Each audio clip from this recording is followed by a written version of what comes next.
Assalamualaikum warahmatullahi wabarakatuh. Alhamdulillah wa syukru alamatillah. Allahumma sholli wa sallim ala sayyidina Muhammadin wa ala alihi washabihi ajmain, amma ba'du. Alhamdulillah, pada hari ini kita masuk pada pertemuan kedua. Di sini kita akan mengkaji tentang pengertian dan ruang lingkup pendidikan Islam. Jadi nanti kita akan mengkaji tentang bagaimana pendidikan Islam, bagaimana kajian teorinya, bagaimana yang lainnya.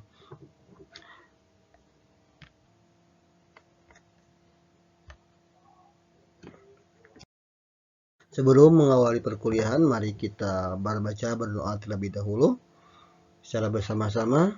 Rabbi zidni ilman warzuqni fahman waj'alni minas sholihin. Amin amin ya Allah ya rabbal alamin. Mudah-mudahan di perkuliahan ini kita mendapatkan ilmu yang bermanfaat dan juga melimpah rezekinya.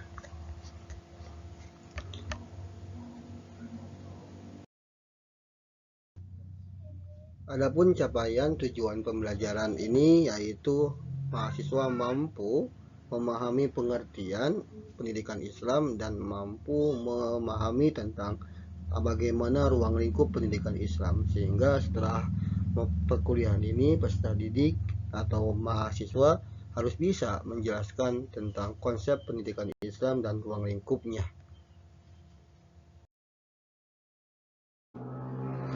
Mengawali kegiatan perkuliahan ini, mari kita amati gambar terlebih dahulu. Di sini ada gambar siswa yang sedang bersalaman dan juga ada siswa yang sedang diajarkan. Orang yang sedang bersalaman adalah proses pendidikan.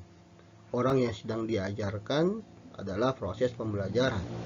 Artinya pendidikan adalah proses transfer value, sedangkan proses pembelajaran adalah transfer knowledge. Itulah titik bedanya, di mana pendidikan dan pembelajaran itu sangat berbeda. Kita masuk pada materi pengertian ilmu pendidikan Islam. Pengertian pendidikan Islam terdiri dari ilmu pendidikan dan pendidikan Islam. Ilmu artinya petunjuk, ilmu artinya tanda. Ilmu juga dapat diartikan sebagai pengetahuan yang diperoleh dari hasil panca indera, dari hasil riset yang digunakan dengan akal juga, itu adalah bagian dari ilmu. Sedangkan pendidikan adalah usaha, sadar dan terencana. Apa itu usaha? Usaha itu berarti mengupayakan. Seorang pendidik harus bisa mengupayakan bagaimana materinya, bagaimana nilai-nilainya, harus berupaya. Sedangkan sadar berarti dalam konteks lain adalah bagaimana kita harus sadar bahwa diri kita adalah guru, bahwa diri kita adalah peserta didik, bahwa diri kita adalah orang tua yang dicontoh oleh anak-anaknya.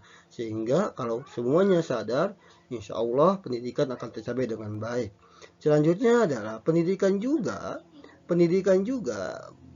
adalah salah satunya adalah terencana. Artinya harus bisa merencanakan bagaimana materinya, bagaimana tujuannya, bagaimana metodenya, bagaimana istilahnya evaluasinya. Itu adalah bagian dari proses pendidikan.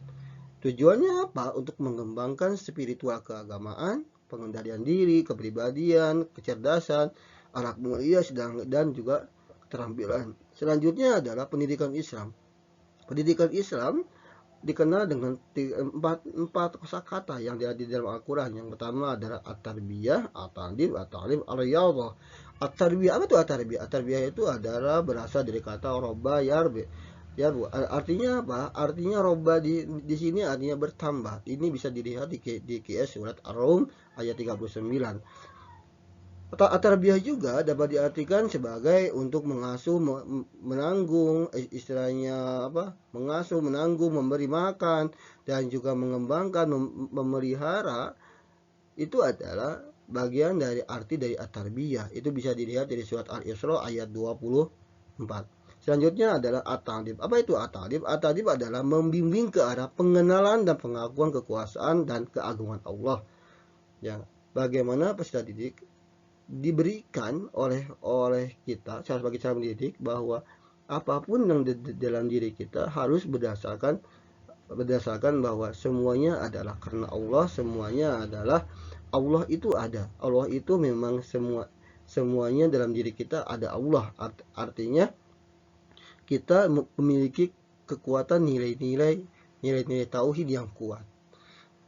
Ta'adib ini juga bersumber dari hadis Ad-Dabani Rabbi fa ahsan ta'dibi. Artinya apa? Artinya Tuhanku telah mendidikku sehingga menjadikan baik pendidikanku. Artinya ini berdasarkan hadis Nabi. Selanjutnya juga at-talim. Apa itu at-talim? At-talim ini adalah proses pendidikan, bagian dari tarbiyah, bagian kecil dari tarbiyah.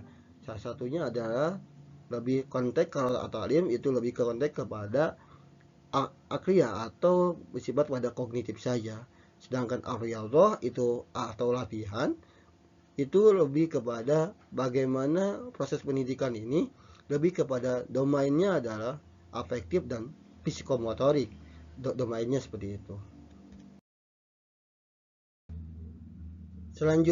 Selanjutnya adalah ruang lingkup pendidikan Islam. Ruang lingkup pendidikan Islam menurut Hari Jauhari yaitu tarbiyatul imaniyah, tarbiyatul khuluqiyah, tarbiyatul jasmaniyah, akliyah, nafsiyah, ijtimaiyah, dan syahwaniyah. Apa itu pendidikan imaniyah? Pendidikan imaniyah adalah pendidikan keimanan. Pendidikan keimanan bahwa konsep pendidikan harus berdasarkan aspek bahwa semuanya meningkatkan keimanan, semuanya meningkatkan rasa keimanan dalam diri peserta didik. Ini juga didasarkan pada surat Al-Hujurat ayat 10. Artinya bagaimana keimanan itu hanya orang-orang, misalkan hanya orang-orang yang beriman yang bersaudara. Itu adalah salah satu yang perlu diajarkan ke dalam peserta didik. Yang selanjutnya adalah tarbiyatul khuluqiyah. Tarbiyatul khuluqiyah ini lebih kepada pendidikan akhlak. Pendidikan akhlak ini pendidikan atau juga dikatakan sebagai katakan moral. Pendidikan akhlak atau moral.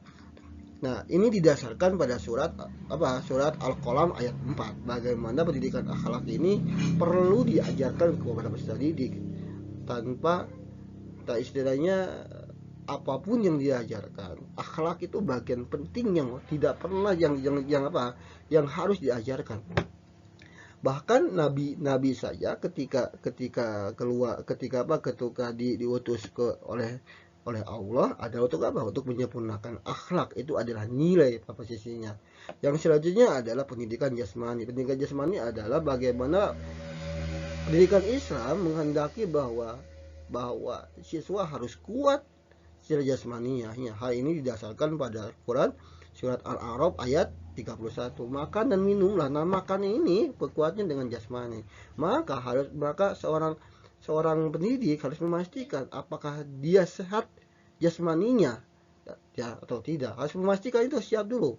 Yang selanjutnya adalah tarbiyatul akliyah, pendidikan rasio, pendidikan akal. Bagaimana pendidikan Islam menghendaki bahwa pendidikan akal ini perlu diajarkan kepada peserta didik.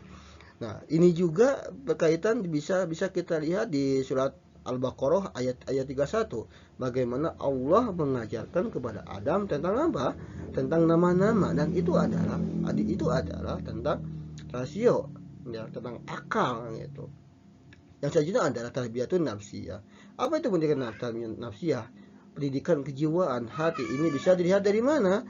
Itu bisa dilihat dari surat At-Tahrim ayat 8. Tentang apa? Tentang taubat, bagaimana mendekatkan diri kepada Allah. Kejiwaannya, hatinya harus dilatih. Yang selanjutnya adalah tarbiyatul ijtimaiyah, pendidikan sosial. Maka dalam konsep pendidikan ini, ketika siswa keluar, seorang guru harus bisa memastikan bahwa ketika keluar dari sekolah, maka si siswa siap untuk berlingkungan di dunia sosial. Contohnya adalah tolong menolong. Hal ini juga didasarkan pada surat Al-Maidah ayat 2. Dan tolong menolonglah kamu dalam menjaga kebaikan. Itu adalah pendidikan. Konteks pendidikan ini adalah pentingnya pendidikan tarbiyatul ijtimaiyah. Yang selanjutnya adalah pendidikan tarbiyatul syahwaniyah. Bagaimana pendidikan seksual atau pendidikan menjaga mata, menjaga telinga, yang itu perlu diajarkan kepada siswa.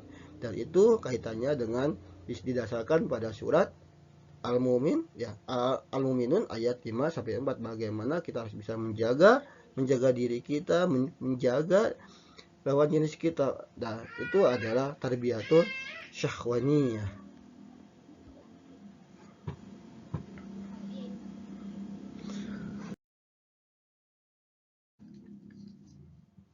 Selanjutnya, ruang lingkup pendidikan Islam juga berbesar kepada historis dan filosofi pendidikan.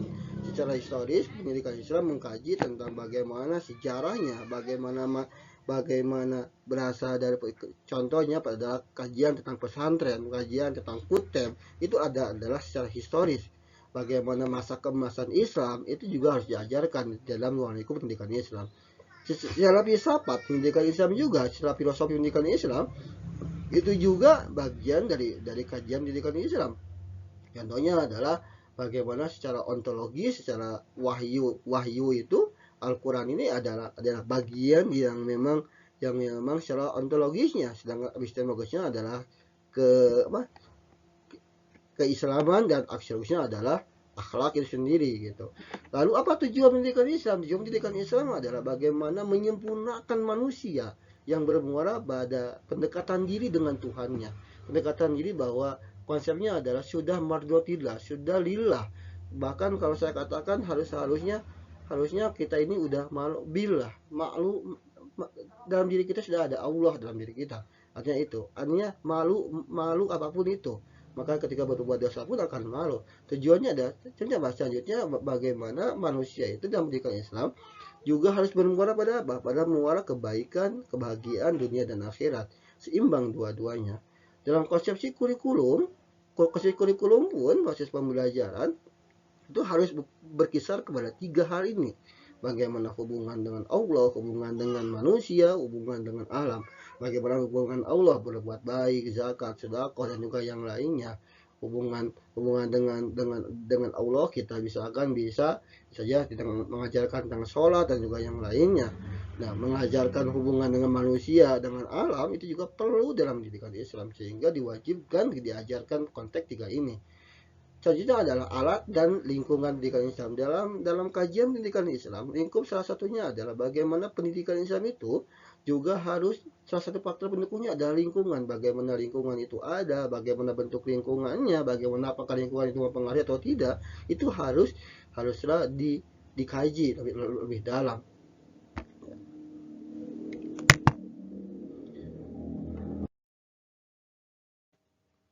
Adapun ini adalah penugasan untuk pertemuan hari ini, silakan kalian catat di buku, kemudian silakan kalian foto, lalu kemudian kirimkan ke LMS, nanti saya akan periksa ini sebagai tugas mandiri kalian.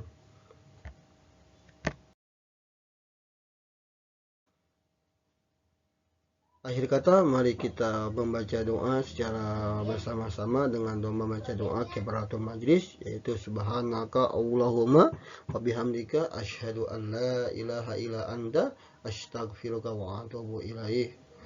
Mudah-mudahan apa yang kita ajarkan, yang kita belajar hari ini adalah bermanfaat bagi kita dan bagi semua manusia yang ada dan di sekeliling kita.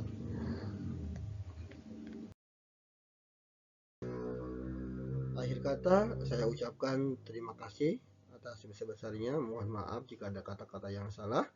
Akhirul kalam, assalamualaikum warahmatullahi wabarakatuh.